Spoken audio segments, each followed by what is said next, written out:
In 2022, I did a dental practice startup in the Pacific Northwest. We opened in December 2022, and in year one, we did over $1 million in revenue and averaged 80 new patients per month. When you do a dental practice startup, it's scary. You are just wondering, is anyone going to show up? Is anyone going to want to be my patient?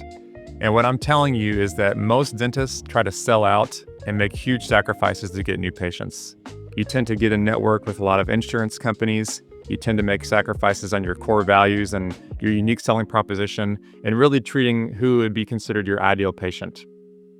In my first year of practice ownership as a dental startup, I felt the weight. I felt the weight of the debt load that I was carrying. I felt the weight of being able to provide for my young family.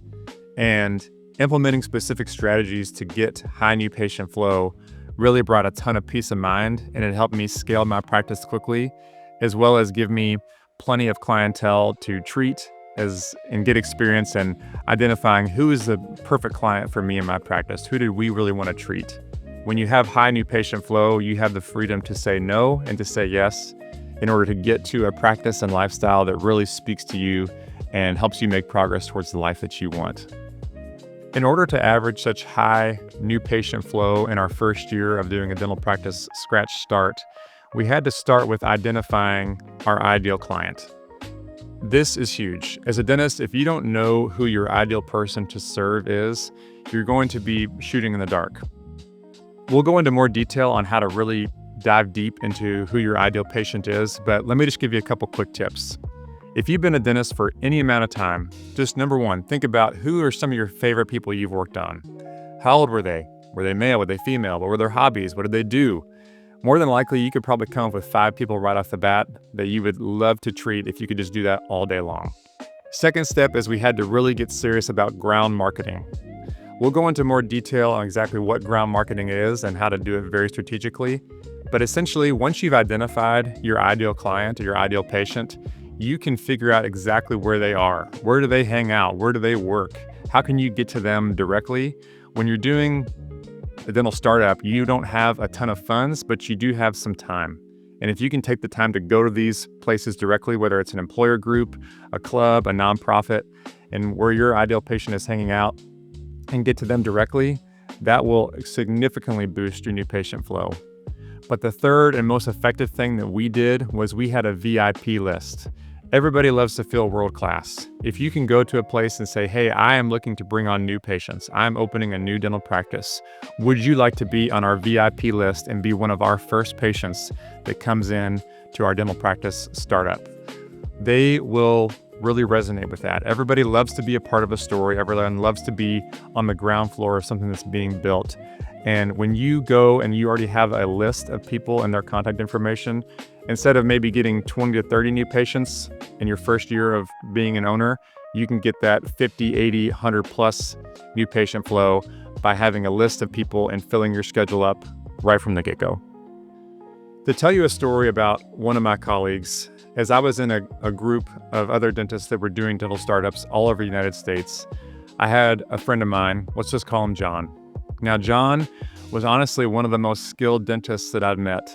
He was like an artist, very, very good at his craft, had spent a lot of time taking continuing education classes, working on his skill set. If you were going to go see someone, this is the guy that you wanted to see. Yet he was really having a hard time getting patients to come into the door in his practice.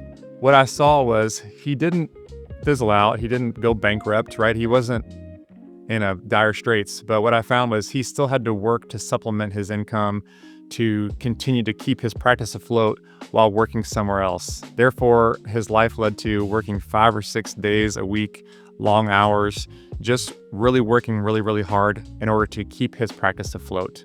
Anyone that came and saw him usually had a wonderful experience, but he wasn't able to get the new patient flow by taking the time to really develop his communication skills, to put himself out there, to ground market, build a VIP list in order to help more and more people with his amazing skill set.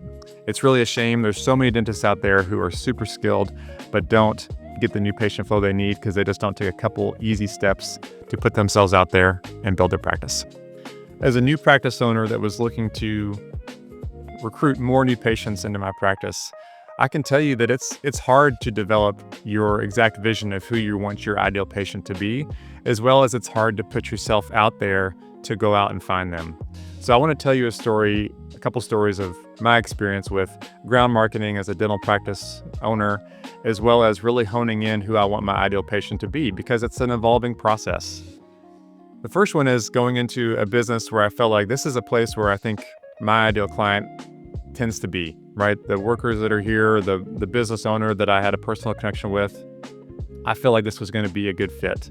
When I went in, what I found was most of the employees of this business had no dental benefits and felt like they weren't able to go out and go to a dentist. But by telling them about my new practice, my vision, even some of our membership plans that we offer to employers and individuals, all of a sudden, just by visiting that one business, I had a 20 patient list of people that wanted to be in my practice when we opened. On the flip side, there was also another business that I went to that I thought, this is going to be great. This is my people. They value their health. I'm going to go into this chiropractic office and I'm going to go and tell them about my new practice. I think that's going to resonate with them. I can't tell you how poorly it went. They thought it was strange that I was there. They didn't want to sign up. They all had a current dentist that they were really happy with. They had dental benefits and had no interest in my membership plan. But what I'm here to tell you is by doing that, I accomplished two things. Number one, I figured out who my ideal client is, right? I figured out where they hang out. I figured out where they don't hang out. And that was a really good step for me. And second, I realized that no matter what, when you are putting yourselves out there and proposing something to people, you're going to strike gold and you're going to strike out. And it's okay either way. But just by doing that, you are going to hone your skills, develop your communication skills, and develop more of a niche on who you want to serve. No matter where you are on your dental career journey, it is never too late to define who your ideal client is, as well as recruit higher new patient flow of who you really want to serve. Whether you're an associate, you're a new practice owner, or you've been practicing for years, implementing these strategies of defining your vision for who you like to serve, developing a ground marketing and marketing strategy to get them in the door, and even forming a VIP list are really effective strategies to help you get high new patient flow, develop your niche, and practice on people that you love treating, they love being treated by you, and happier dentists are always going to do better work and recruit more people that want to come and see them specifically. No matter where you are in your practice journey as a dental owner, an associate, or a scratch start dentist just like me, stay tuned for more videos on how to develop your ideal client, find specific marketing strategies to get them in your door, and build a career and a practice that you love that brings satisfaction to you every single day.